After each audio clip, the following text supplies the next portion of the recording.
सबको नमस्कार।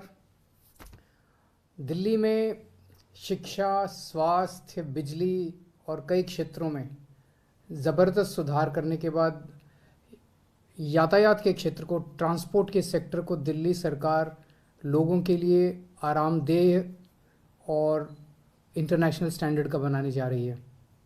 सबसे बड़ी दिक्कत दिल्ली में बसों की होती थी। कई सालों तक बसों की खरीद नहीं की गई थी।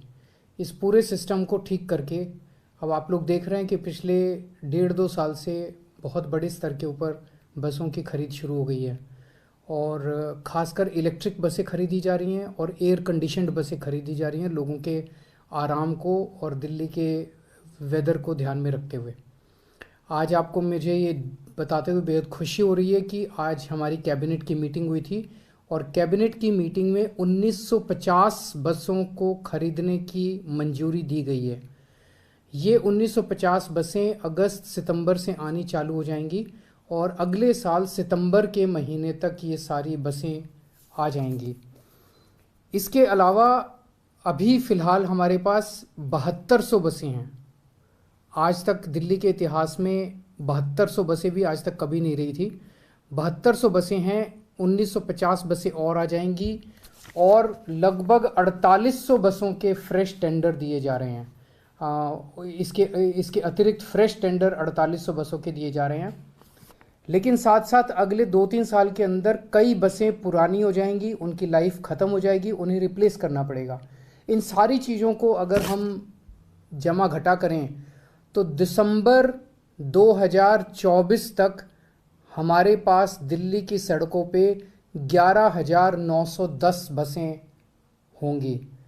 ये जो दिल्ली की रिक्वायरमेंट है उसके अनुरूप है। दिल्ली को लगभग 11-12 हज़ार बसों की ज़रूरत है। दिसंबर 2024 तक हम ये टारगेट अपना पूरा कर लेंगे कि हमारे पास लगभग 11,910 बसें होंगी, तो पर्याप्त बसें होंगी।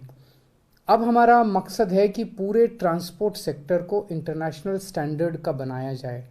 इन सारी जितने भी अलग अलग ट्रांसपोर्ट के साधन हैं, टैक्सी है, ऑटो है, मेट्रो है, बसें हैं, इन सब को इंटीग्रेट किया जाए, इन सब को, सारे सेक्टर को मॉडर्नाइज किया जाए। उसके ऊपर अब हम ध्यान देंगे ताकि दिल्ली के ट्रांसपोर्ट सेक्टर में भी मूल चूल और अच्छा परिवर्तन किया जा सके। आज कैबिनेट के अंदर और भी कई इम्पॉर्टेंट निर्णय लिए गए। एक जो सबसे इम्पॉर्टेंट निर्णय लिया गया कि हमने बजट में अनाउंस किया था कि हम अर्बन फार्मिंग करेंगे। अर्बन फार्मिंग मतलब middle class, upper class, lower middle class लोगों के घरों में, जिन जिन लोगों के घरों में थोड़ी बहुत जगह है, बालकनी में, छत पे, और वो अगर छोटी मोटी फार्मिंग करना चाहते हैं, सब्जियां उगाना चाहते हैं, फ्रूट्स उगाना चाहते हैं, तो हम उनको सब्जियां, फ्रूट्स उगाना सिखाएंगे। शुरू में उनकी मदद करने के लिए हम उन्हें कुछ बीज और कुछ वो प्रोवाइड करेंगे। तो इसमें इसको पूरे सेक्टर को 2 पार्ट में हमने डिवाइड किया है।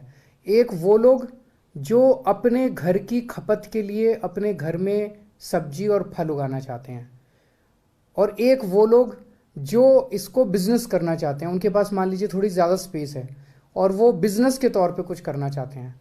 जो लोग अपने घर की खपत के लिए उगाएंगे उन्हें सेहतमंद, अच्छी ऑर्गेनिक सब्जियां मिलेंगी और उनकी बचत भी होगी, क्योंकि सब बाज़ार से सब्जियां खरीदनी नहीं पड़ेंगी, उतना पैसा बचेगा।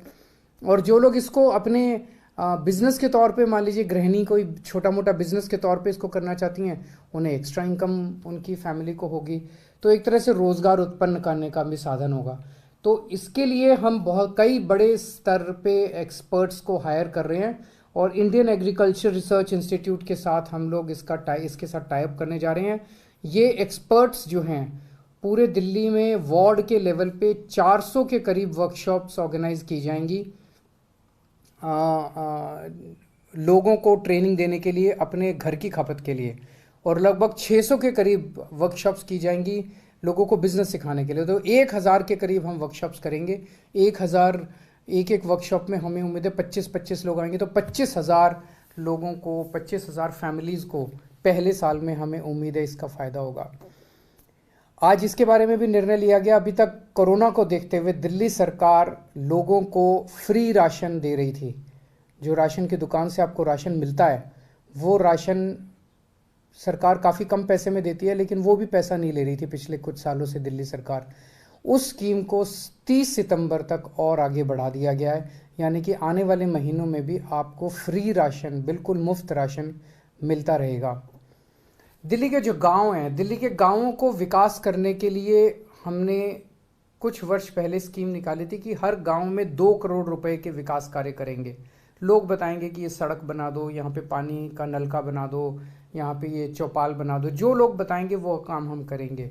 लेकिन एक चीज़ देखने में आ रही है, दिक्कत आ रही थी लोगों को कि मान लीजिए कोई सड़क है, वो सड़क 3 गांव से होके गुजरती है, तो ऐसी एसेट्स जो हैं वो, जो कि 3-3 4-4 गांव के बीच में से मल्टी विलेज के एसेट्स हैं, उनका इस स्कीम के तहत उनका रख रखाव नहीं हो पा रहा था। इसे आज हम लोगों ने कैबिनेट में इस दुविधा को दूर कर दिया है। अब एक विधानसभा के अंदर जितने गांव हैं, वो टोटल बजट उन गांवों के ऊपर कैसे भी खर्च किया जा सकता है। अगर 3 गांव मिलके कोई मांग करते हैं तो उनको दे दिया जाएगा, किसी एक गांव में ज़रूरत है तो उस गांव को दिया जाएगा। तो ये कई सारे महत्वपूर्ण निर्णय आज आपकी सरकार ने, आपकी कैबिनेट ने लिए। मैं उम्मीद करता हूँ इससे आपकी ज़िंदगी में और सहूलियत होगी। बहुत बहुत शुक्रिया।